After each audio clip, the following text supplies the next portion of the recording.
Welcome back to another episode of the PV Political Podcast. My name is Cameron Cummings, and today I'm joined with Eshan Pokhrel and the Mayor of Tuscaloosa, Alabama, Walt Maddox. In this podcast, we're going to go over his plans for Elevate Tuscaloosa, as well as all the other reforms he's made to the city of Tuscaloosa. We hope you enjoy. Hello, everybody. I'm Eshan Pokhrel. My name is Cameron Cummings. And today we are here for the 36th episode of the PV Political Podcast with special guest, 36th Mayor of Tuscaloosa, Alabama, Walt Maddox. Welcome to the show, Mayor Maddox. Oh, thank you. How appropriate. 36 and 36. Yeah, it worked out very well for us. And the mayor is short on time, so we're going to go ahead and get into the episode. And we're going to start with just your background, especially your youth. So you're 50 years old now. However, you've been mayor for 15 years now. You've been in public office since your late 20s. And I think a question that's beneficial to both for us and just for everybody listening, how did you navigate this high position of these public offices while still trying to build trust and earn respect as both a young mayor and also with your work on, I believe you're on the city council and everywhere else you've served? Well, I've been very blessed. I never dreamed I'd be doing this.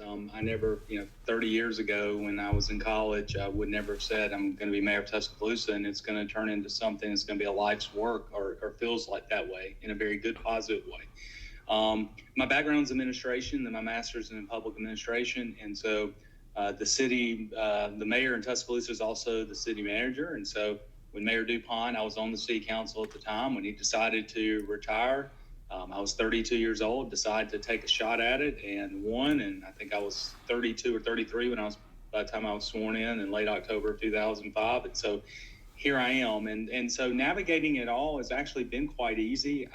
I don't worry about the next election. I mean, truly, I feel like we try to do what's right. We try to be bold and ambitious, but always doing things the right way.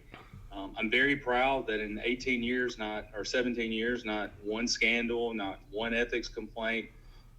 We do things the right way and we generate success. And so I think that's a really easy formula, even in today's world, to continue to have political success. Yeah. And this is another kind of a background question because this is another elephant in the room type of question. No pun intended with Tuscaloosa. You are a Democrat in Tuscaloosa, which has not voted, Tuscaloosa County, that has not voted for president, has not voted for a Democrat for president since 1976. And while you're not like the traditional mainstream Democrat, obviously you're a little bit more conservative. You label yourself as that during your gubernatorial run. How do you still manage the label of being a Democrat in a city like Tuscaloosa and in a county like Tuscaloosa? And how do you navigate the partisan struggle that it must bring? It does bring it, and we won in the 2018. We won overwhelmingly with one vote in Tuscaloosa County, but we carried one of the top 5 Republican zip codes, 35406, which is in the city, which really made me proud, and I think it showed our bipartisan efforts over the years. And when I say bipartisan, whether you're Republican or Democrat, you want to have good roads, you want to have public safety, you want to have economic development. You want to support your school systems. Those things transcend the political, even today, to transcend those political boundaries that still exist. And so we've been very fortunate to make that case. Now, that doesn't mean that there's not challenges. And even in my last mayoral election, it certainly was pointed out that I was the 2018 nominee for the Democratic gubernatorial race. But first of all, I am what I am. I've never changed parties for the sake of political expediency. And I think on some levels, people appreciate that. I'm not going to put my finger in the wind and go, well, if I run as a Republican, I can get elected. I'm a conservative Democrat. What I find funny is when I was running for the Democratic nomination, people said, oh, he's a Democrat in name only. And I thought, well, who in Alabama... No one runs as a Democrat hoping to have political, somehow they're going to have political success. I ran because even though I am conservative on some issues, my parents grew up, I was influenced by my parents, school teachers.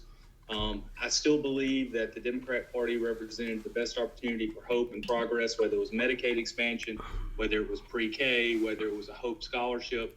And I still believe in those things. And I know that the Democratic Party would be the best opportunity to put those things forward, not just for Democrats and Alabamians, but for all Alabamians.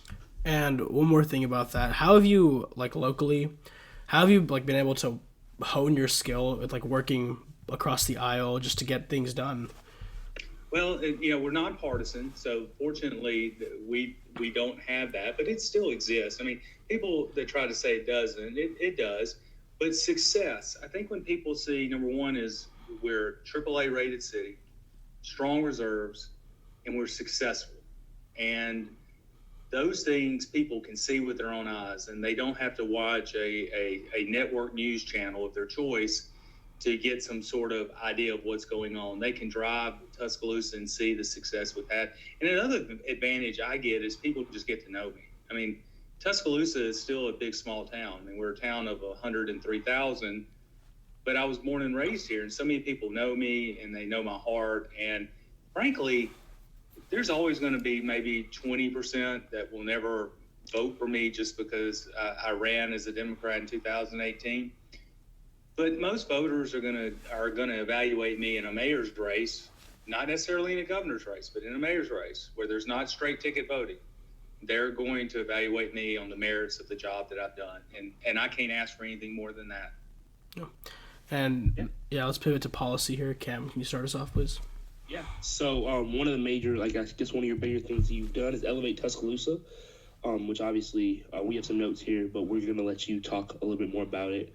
So something that's brought praise from both sides of the aisle is obviously Elevate Tuscaloosa, which is a plan that was approved in 2019 and commits $500 million over 30 years towards improving the city. So could you just talk about your initial hopes and how you've seen so much progress in those 4 years since 2019? Yeah, and it's something we are really proud of, and I truly appreciate the question. When I came back from the governor's trail, I mean, it's pretty clear that that I'm not going to really ever have an opportunity to serve at a state level. It's just right now I'm caught in the gears of history, but I could do something at the local level. So we came back and passed Elevate, and because of that, we're able to have now nearly universal pre-K in our city. Every 10th, 11th, and 12th grader that goes to the city schools gets 9 hours of free tuition a year, dual enrollment scholarship, college tuition, fees, and books, fully paid for by the city of Tuscaloosa at Stillman, UA, or Shelton State. That's amazing. That means you graduate with more. You'll be beyond a freshman by the time you leave the city schools if you take advantage of that dual enrollment scholarship. Extended the school calendar by 6 weeks. Of course, it's voluntary with summer learning program. And then you get into the investments into our airport, into quality of life, downtown infrastructure. We want to be a city of choice. And we know that this new generation values quality of life higher than any generation we've seen in our lifetime. And that 68% of this new generation will choose their community before they choose a job. We have to build a city of choice. And so I'm very proud of that. And we did get bipartisan support. The Chamber of Commerce unanimously supported Elevate Tuscaloosa. And I survived. Now, I say survived. We won overwhelmingly in the election thereafter. There's a lesson, by the way, to be taught in this. Voters are so much smarter than what we give, than oftentimes politicians give them credit for. The voters want to see results. And if you show results, I think they're going to be willing to keep you in. Now, certainly, when you put a party beside it, it gets a little bit more difficult, but it's still achievable. Yeah, and obviously you talked a lot about the dual enrollment program and how people could technically be greater than a freshman when they graduate from the school systems. Have you just personally seen any results from that? Well, the school system is collecting the data on that, so we're 2 years into that process. So from pre-K onward, from dual enrollment, summer learning, all that data is going to be collected.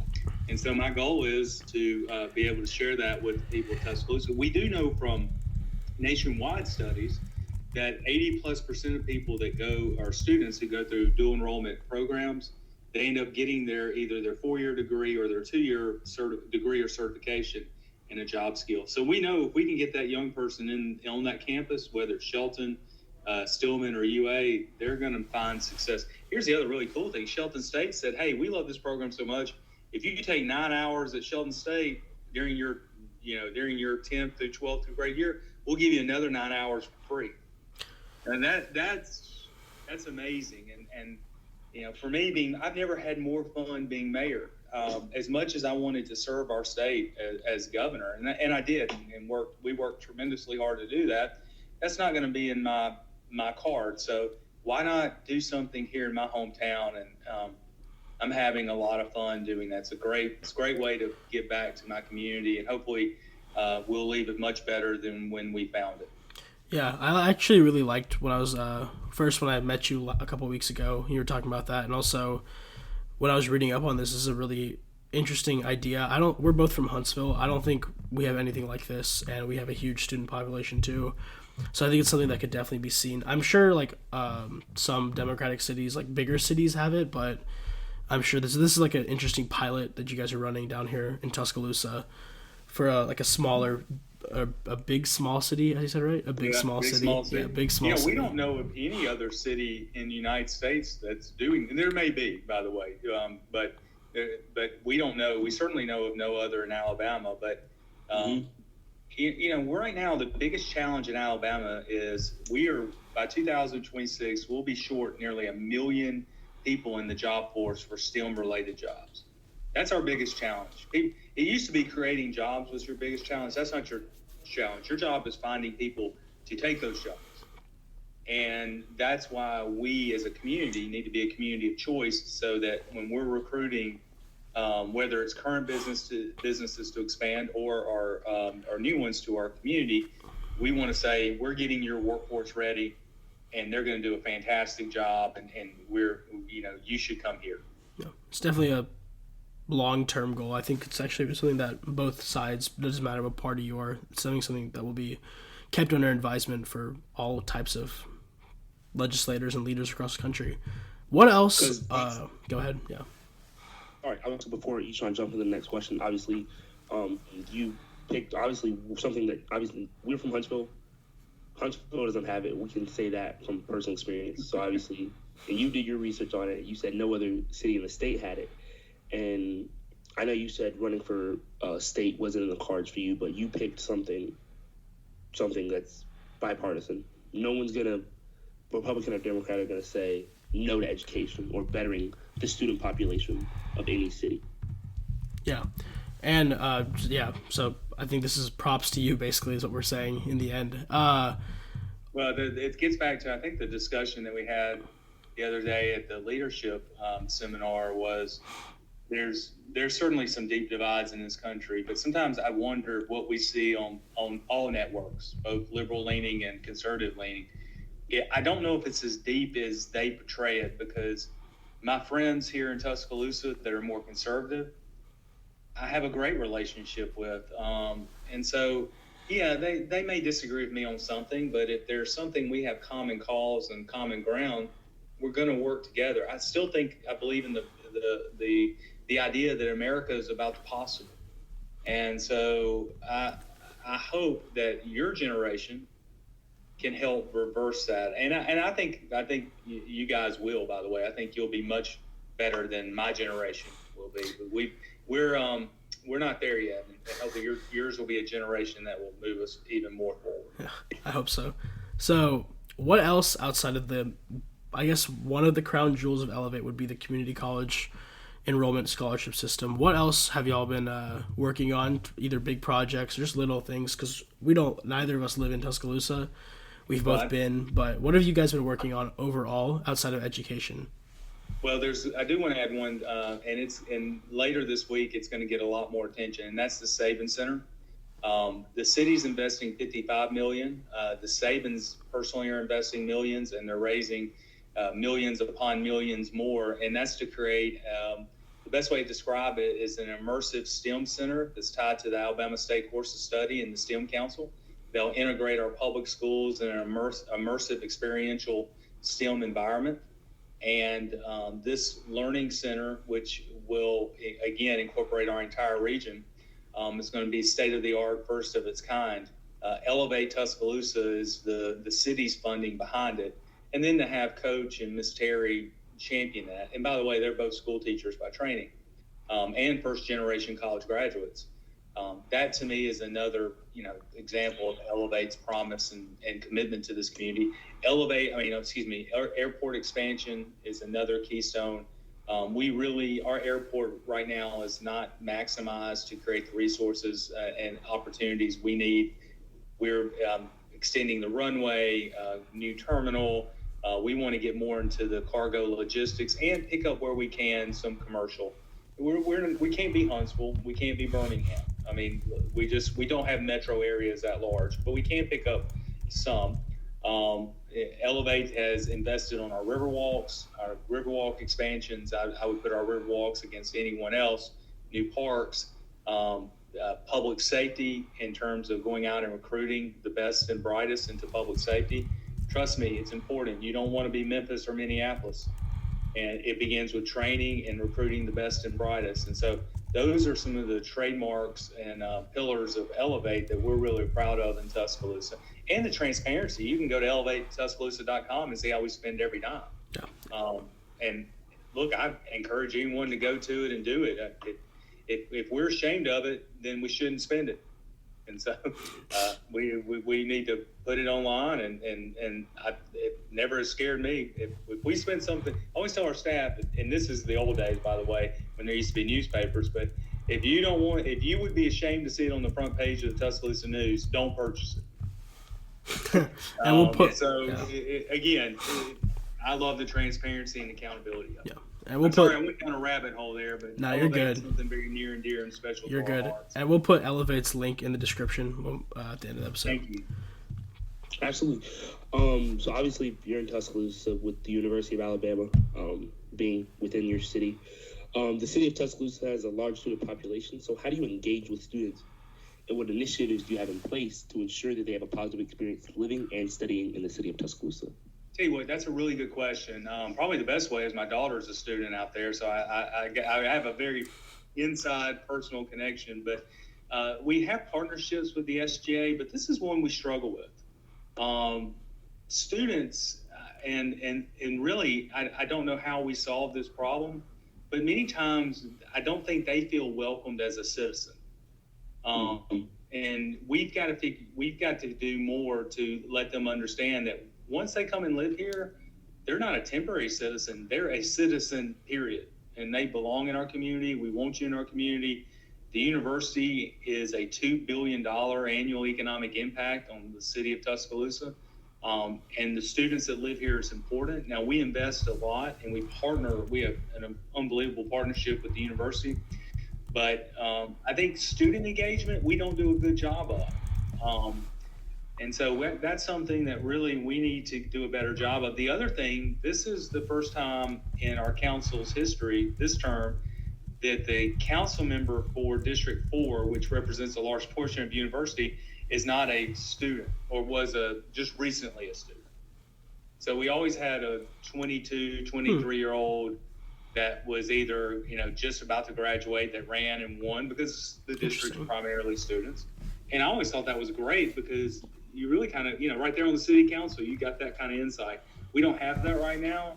So we need to do a better job to go engage. And that's on me and our team. And certainly something we need to think about and continue to work forward. Yeah, that's actually, I didn't know that. That's very interesting. That makes actually pretty cool.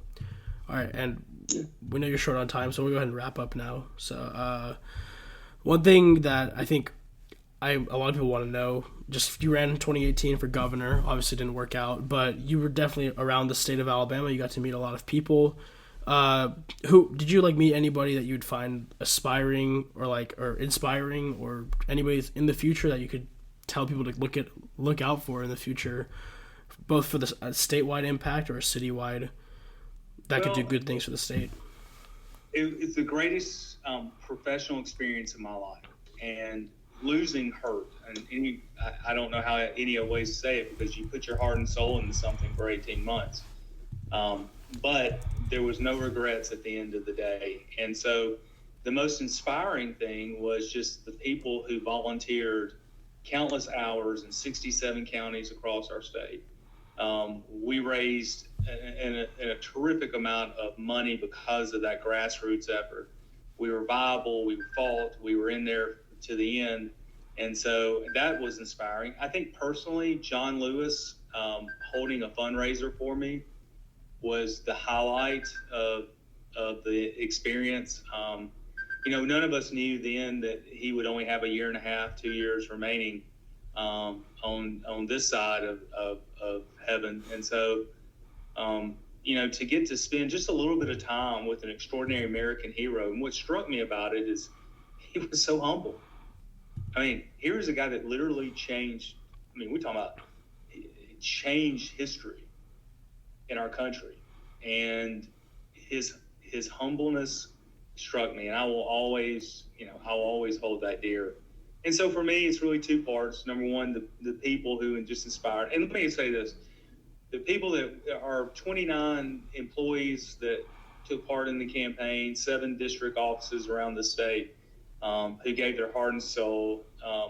I'll never be able to thank them enough. And I'm sorry we didn't do better, and that's on me ultimately. And so I take full responsibility for that. And you never know if you'll do it again. I think that's always the next question. I don't see it in the near future, but you never know. In politics, in many cases, is about opportunity. And if I keep doing a good job, those doors will be open. If I don't do a good job, those doors will not. It's that simple. That's how I see politics. You do a good job, you have opportunities. You don't do a good job, then the public takes care of it as they should. So also, we just want to thank you for having you on. So we're just going to wrap this up and with one final question. So what is a message that you'd like to send out to Tuscaloosa residents, and where can they or anyone contact you? The best way to contact me is email mayor@tuscaloosa.com, or just call 311 if you're in the Tuscaloosa area. The message I'd send about Tuscaloosa is you ain't seen nothing yet. Elevate is giving us the real opportunity in the years to come to take this community to the next level. COVID was a speed bump, but we tried not to even slow down during COVID. And so I love the opportunities in front of us. I think we've got an amazing future ahead of us, and I'm just honored to get a chance to serve. And I hope, I look forward to seeking a term again in a couple of years. And if the people will have me, I hope they'll let me continue to do this work. So I'm honored and humbled by it. Mayor Walt Maddox, thank you so much. Very fun discussion.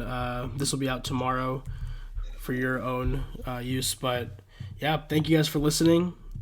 This is a fun one. This is actually one of the better podcasts I've had in a while. This is really fun. So thank you so much. You guys know where to find us. Thank you, and stay plugged in, stay active in politics. Let's go find some common ground and go do some good things for the people of our respective communities. Yes, sir. Yes, sir. Hey, have a good day. You too. You too. Thank you. Thank you. Thank you. Mr. Maddox left the call, so we'll just wrap it up ourselves. I'm Eshan Pokhrel. My name's Cameron Cummings. And goodbye.